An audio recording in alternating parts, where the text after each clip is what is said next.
hard thing to accept, but in our lives, we are getting out of our life right now exactly what we believe we're worthy of, exactly what we think we deserve. Our life is a direct reflection of our identity, which is the thoughts, concepts, beliefs, values, and worth we hold true to be about ourselves. And so as hard as it is to accept, we're getting out of life right now what we believe we're worth. Your growth is the only limit to your happiness. If you're not happy, you're not growing in some area. And usually it's a place where you're blaming, you're pointing the finger, but you can't control that. You can't make it not happen. What you have to do is become stronger than any of it so you're free. Freedom comes from growth. Freedom does not come from control. Then you would have to ask yourself, who do I want to be when I open my eyes? Now, the act of answering that question is going to turn on your frontal lobe, and the frontal lobe has connections to all other parts of the brain. And it's interested in answering that question because it is the creative center. So as it begins to scan the landscape of the brain, it can only gather information from things you've intellectually learned or things you've experienced in your life. And it begins to associate those different memories with the question. And when you get enough networks of neurons firing in your brain, you see an image or a picture. That's intention. And then as you begin to live and rehearse who you're going to be, you begin to do that exact same thing. You begin to install neurological hardware in your brain. Repeat it, it becomes a software program, and you begin to behave that way. Now the brain is primed. It's no longer a record of the past. It's a map to the future. Now the person can feel the emotions of their future. You're going to see a person move into a different state of being, and they are going to have all kinds of biological changes. Your perception of your world is what controls your genes. And if you're not feeling well, the issue is you don't have to change your biology, you just have to change your perception. And this will then give you your power back. And this is what we have to recognize. We're not victims of biology, we are masters of our biology. Everything that is required depends on you. Having the mindset that regardless of anything that is around you, that is surrounding you, that is trying to drag you down, you must have the mindset. You must be strong. You must be resilient. You must be driven. And you must be able to take whatever's coming at you. What goes out is what comes back. That all, as you sow, so shall you reap. I mean, it's in every great institution that there is in the world, whether it's a religion or a philosophy or whatever. What you put out is what comes back. Whatever you plant is what you're going to get back.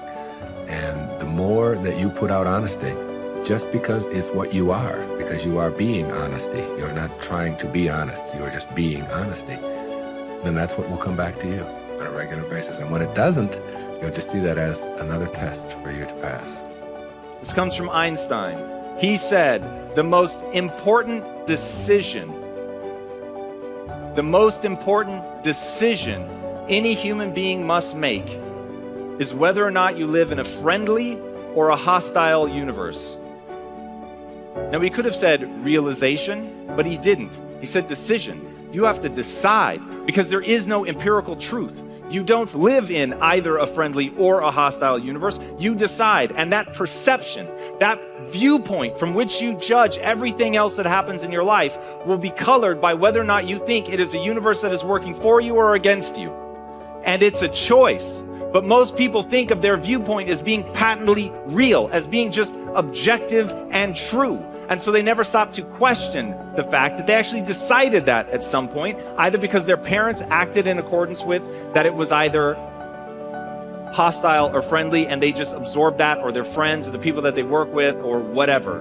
But somewhere along the line, they came to believe that they live in either a friendly or a hostile universe. But you could change right now. Right now, you could make a different decision. And if you believe that the world is working against you right now, you could choose to believe that it's actually working for you. And in making a fundamentally new and different assumption, it empowers you to move forward. And this is something that I will repeat in this talk. The reason that matters is human beings do not invest energy in things that they don't think will yield a result. When you set goals, when you have an intention on something that you want to change about your life, your brain helps you. What it does is it opens up a checklist, and then your brain goes to work trying to remind you of that intention that you set. And it's really important to develop the skill, and I say that word purposefully, the skill of knowing how to hear that inner wisdom and that intention kicking in and leaning into it quickly.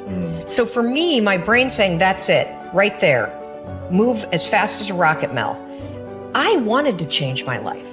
And I think most people that are miserable or that are really like dying to be great and dying to have more, we want to change. We want to live a better life. We want to create more for our families. We want to be happier. The desire is there. Again, it's about how do you go from knowledge to action. So the first thing in this story that's important is realizing that the answer was in me. And my mind was telling me, pay attention. Could have also been the bourbon. I had a couple of Manhattans that night. But anyway, the next morning, the alarm goes off, and I pretended NASA was there. It's the stupidest story. I literally went 5, 4, 3, 2, 1. I counted out loud, and then I stood up. And I'll never forget standing there in my bedroom. It was dark. It was cold. It was winter in Boston. And for the first time in 3 months, I had beaten my habit of hitting the snooze button. I couldn't believe it. And I thought, wait a minute. Counting backwards? That is the dumbest thing I've ever heard in my entire life. Well, the next morning I used it again and it worked. The next morning I used it again and it worked. The next morning I used it again and it worked. And then I started to notice something really interesting.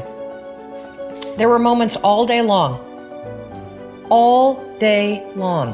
just like that 5-second moment in bed, where I knew, knowledge, what I should do.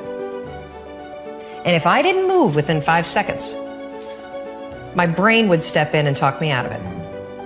Every human being has a 5-second window, might even be shorter for you. You have about a 5-second window in which you can move from idea to action before your brain kicks into full gear and sabotages any change in behavior.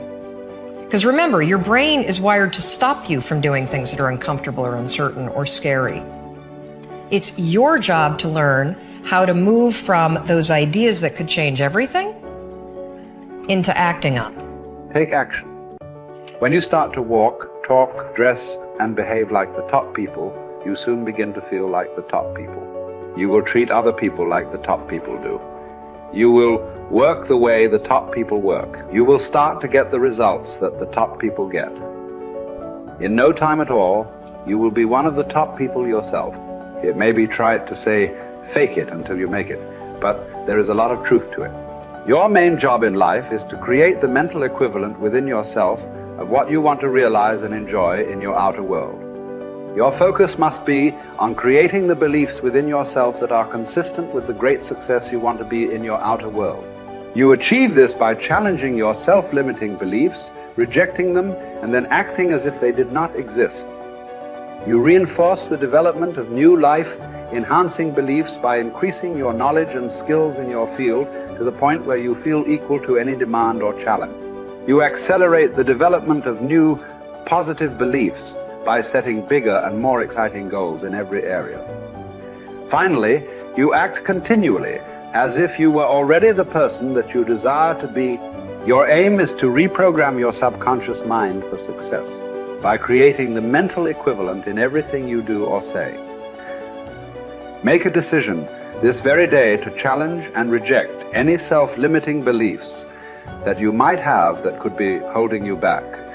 Look into yourself and question the areas of your life where you have doubts about your abilities or talent. You might ask your friends and family members if they see any negative beliefs that you might have. Often, they will be aware of negative self-limiting beliefs you have that you are not aware of yourself. In every case, once you have identified these negative beliefs, ask yourself, what if the opposite were true? What if you had the ability to be extraordinarily successful in an area where you currently doubt yourself?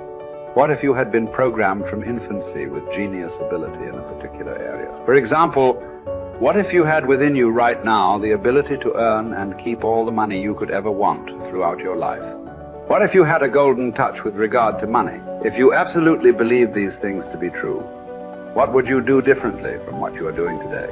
Your beliefs are always manifested in your words and actions. Make sure that everything you say and do from now on is consistent with the beliefs that you want to have, and the person that you want to have, and the person that you want to become. In time, you will replace more and more of your self-limiting beliefs with life, enhancing beliefs. Over time, you will completely reprogram yourself for success. When this occurs, the transformation that takes place in your outer life will amaze you and all the people around you.